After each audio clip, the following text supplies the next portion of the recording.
If you'd like to read along, the reading is John 21, 1 through 14, in the Pew Bible, 883. After these things, Jesus showed himself again to the disciples by the Sea of Tiberias. And he showed himself in this way. Gathering there together were Simon Peter and Thomas, called the twin, Nathan,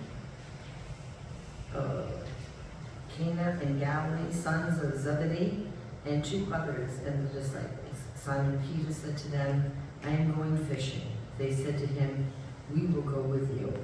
They went out and got to the boat, but that night they caught nothing.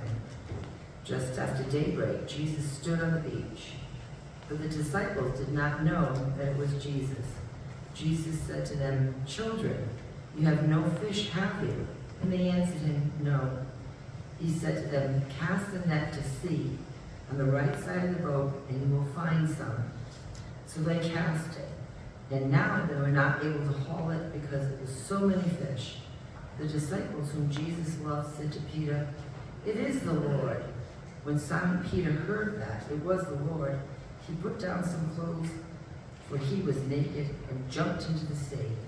But the other disciples came to the boat, dragging the net full of fish. For they were not far from the land, only about 100 yards off. When they had gone ashore,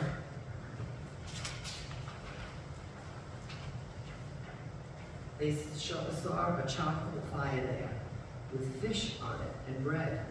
Jesus said to them, bring some of the fish that you have just caught. So Simon and Peter went aboard and hauled the net ashore, full of large fish, 153 of them. And though there were so many, the net was not torn. Jesus said to them, come and have breakfast. And none of the disciples dared to ask him, who are you? Because they knew it was the Lord. Jesus came and took the bread and gave it to them, and did the same with the fish. This was now the third time that Jesus appeared to the disciples after he was raised from the dead.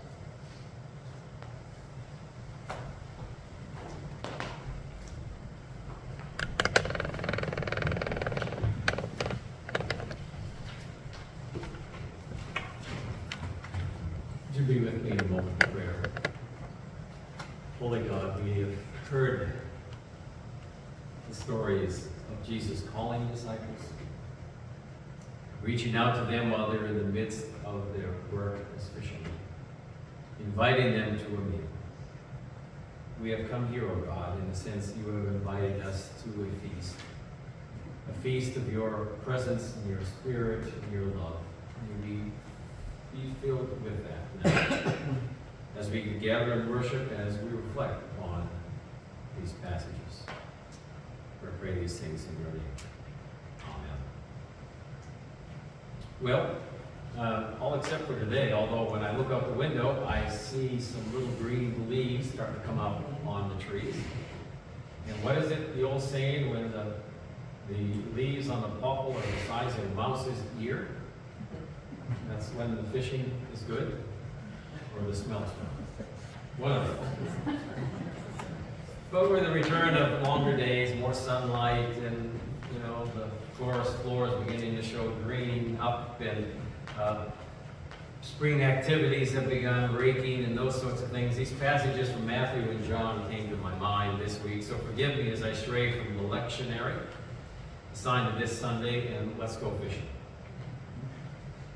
As a youngster, I spent quite a bit of time with people my father's age and older. During mud season, they would gather in Clint Andrews' workshop. Now, Clint Andrews, for many of you probably don't remember him because he passed away in the early to mid-70s, but Karen Bakiaki lives where Clint Andrews lived at the time, and up in back of his house, we would gather in his workshop, about where their greenhouse is now. Exactly where it is. What's that? Exactly. Yeah. I guess the greenhouse might be built on the foundation or something. But so it's right there in the workshop, and they would play their much earlier version of the now popular World Poker Tour. they would, and I would listen as they told their stories and swapped their tales. It was all great fun and often very educational for a 10 or 12-year-old, I'm sure, much to my mother's chagrin. And as some of you remember my grandfather, Archie Morton, who ran an automotive repair garage where Thurston's was, now it's Rentworks. And I remember in that garage there was an old 275-gallon fuel drum that had been converted into a wood stove, around which the locals would gather. They would rib each other and play pranks on unexpected patrons, especially the summer tourists. And again, they would swap their tall tales. Reflecting back on those days, it seems to me that these old-timers had two favorite pastimes. Their second favorite pastime, it seems to me, was fishing and hunting. Seem odd to you? It would to me, knowing these fellows, except that it seemed to this observant young fellow that their primary pastime was sitting around the wood stove or the card table talking about fishing and hunting. They did a lot more talking than actual fishing. And so what Don Marquis said, I think I can attest to is truth, and that is that fishing is a delusion entirely surrounded by liars in old clothes. But they were wonderfully educational stories, like the time one of them was fishing with a buddy at their special pond off the beaten path. They were young when they were young, And when they, out of the bushes, jumped the game warden. And immediately, this fellow threw his fishing pole down and started running through the woods as fast as he could, through the brush and through the raspberry bushes, like a bat out of you-know-where. Hot on his heels was the game warden. About half a mile, the young fellow stopped, with his hands on his thighs to catch his breath. And the game warden finally caught up with him. And the game warden, gasping for air, he said, "Let's see your fishing license, boy." And with that, the boy reached into his wallet and pulled out a valid fishing license to the game warden. "Well, son," he says, "you must be about as dumb a young fellow as I've ever run across. You don't have to run from me if you have a valid license." He says, "Yes, sir." He says, "But you see, my friend back there, well, he don't."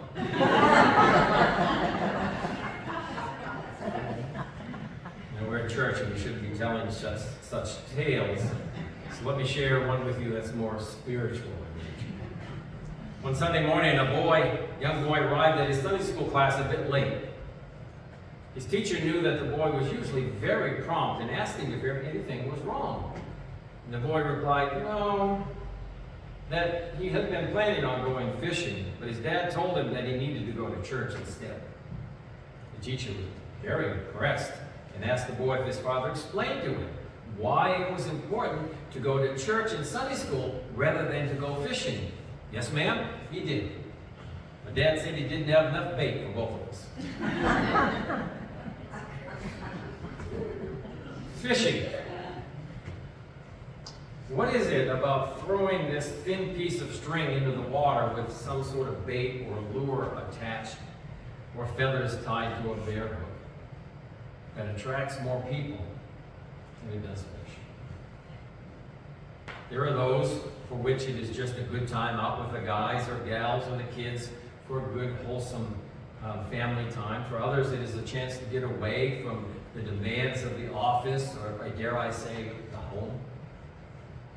On the other hand, it was a wise fly fisherman's wife who understood that if you give a man a fish he eats for the day, if you teach a man to fish, you get rid of him for the whole weekend. For some, though, fishing is very much a spiritual experience. And I say this with all seriousness. It is not like a spiritual experience, but it is a spiritual experience. It lends itself to some wonderfully meditative moments. A diamond-like glimmer of a setting sun on the surface of the lake. The breeze is pushing the ripples across the surface of a small mountain pond. that special hushed moment in the evening dusk, just as the mayfly rise begins and the first flip of a tail fin is heard in the gathering dark. The rush of all your senses when a brook trout rises out of a deep hole and seizes upon that Parmacini bell or Warden's worry dry fly you just tied off. A flip of the tail and the battle of skill and will is on. You may lose that one, but it doesn't matter. The splashing of the bull moose just downstream reminds you that it is not just about the fish. There's a sense of harmony and tranquility as your canoe parts the water and fog in the early hours of the dawn. One can hardly distinguish between where the surface of the pond ends and the fog begins. All is water, and it is good. I, for one, believe that the good Lord intended for humankind to fish at least as much as they work. Why else would the planet be 3/4 water? One of my favorite movies, A River Runs Through It. The author and narrator begins his story by saying, in our family, there was no clear line between religion and fly fishing. We lived at the junction of great trout rivers in western Montana. Our father was a Presbyterian minister and a fly fisherman who tied his own flies and taught others.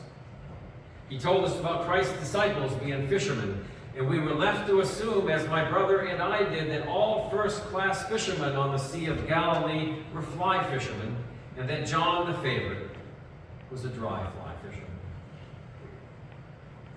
Speaking from personal experience, there are those wonderful moments when a person fishing and a person at prayer are there in the same state of being. In our gospel account for today, Jesus stood on the shore of the lake and he called out to his friends and he said, "Say, fellas, pretty poor fishing I see." And then he asked them to do something that probably didn't make any sense whatsoever to them. They were professional fishermen, some of them. They had been out all night, which is when they caught fish, when we fish for fish on the Sea of Galilee. They'd been out all night and had nothing to show for their effort. Not a single fish. Jesus says, "Throw your net off on the right side. See what you can find there." Amazingly, they haul in this tremendous catch. So large, in fact, that they cannot land it in the boat. Now that is a fish story.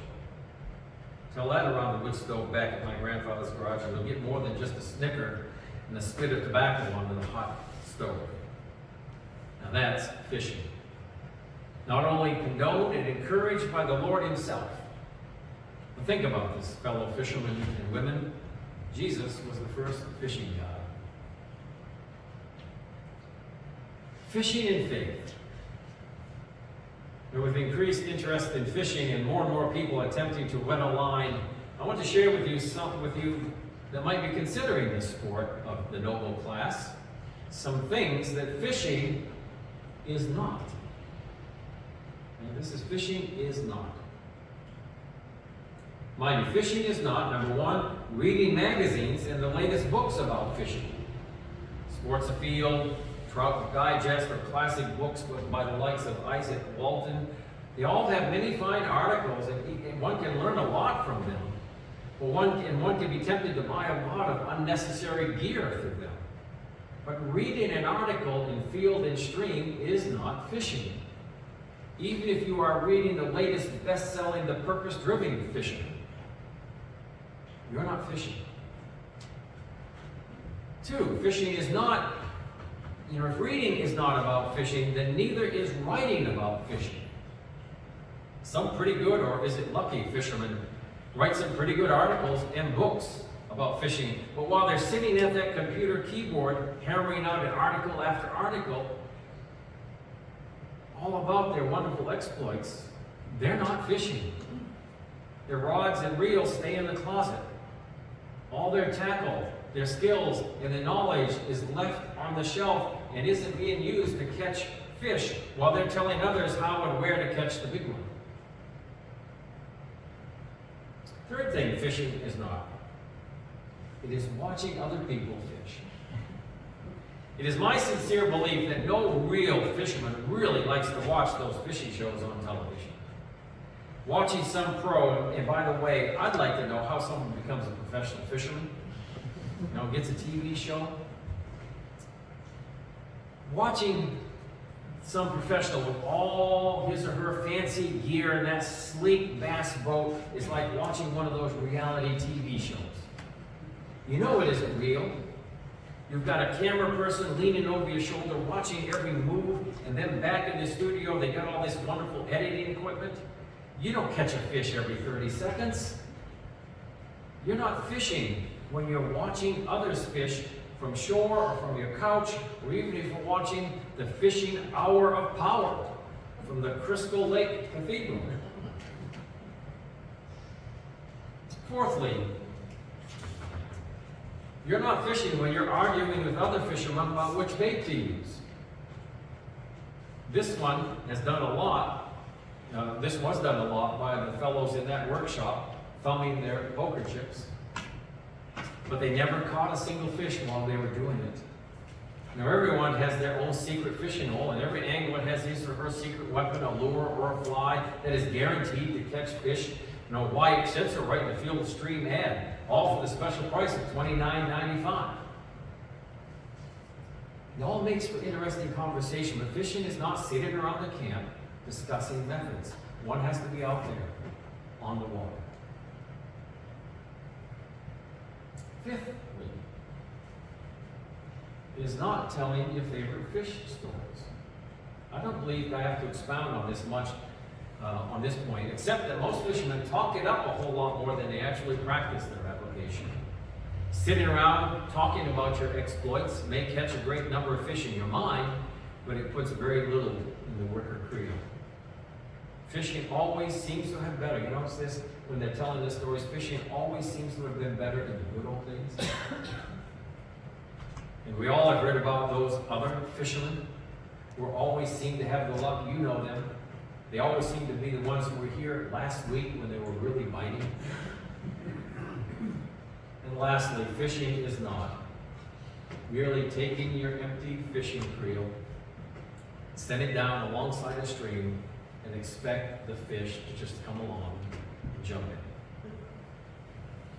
Fish have to be lured in, enticed before they're caught. They don't just happen to come along one day and stop by for a visit and end up in your creel. It takes preparation and some work on the part of the fisherman. You have to fish. Well, there, look. I did it.